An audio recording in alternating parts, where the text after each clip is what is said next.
Изборите в България напоследък, вместо да разрешат загадките, задават нови проблеми. Така се случи и на предсрочните избори на 26 марта. Всички очаквахме от тях голям отговор, а получихме ребус, който на практика е нерешим. Но има нещо друго в резултата от тези избори, което е много интересно и парадоксално. Май победителят вече започва да осъзнава на какви въглени се е насадил и какви сълзи, тежки и горчиви, ще пролива. Но парадоксалното е нещо друго. Медиите в България днес, още от сега, се опитват да стоварят вината за задаващия се провал на ГЕРБ да съставят кабинет върху крехките плещи на Корнелия Нинова. С какво е виновна Нинова? С твърдата си позиция, че няма БСП да участва в коалиция с ГЕРБ. Тази позиция е съвсем нормална. Голямата коалиция ще унищожи политическия модел на България, но първата жертва ще стане БСП.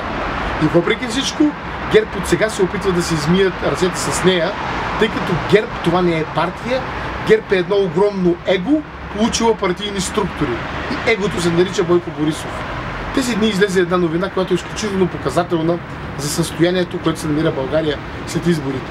ГЕРБ ще ли да преговарят за съставянето на кабинет само с Обединените патриоти? Така ли? Това ли ви е национално отговорната позиция? В този парламент има и други партии. Поради какви причини ГЕРБ, например, изключва разговорите с Волена Марешки? Не ги харесват? Окей, приемаме, че Воля не става. Но защо ГЕРБ, ако наистина иска да направят кабинет, не преговарят с ДПС? Убеден съм, че тяхната партия ЕНП, Европейската народна партия в Европа, ще им скръцне за коалицията с патриотите, но ще ръкопляска за коалицията с ДПС.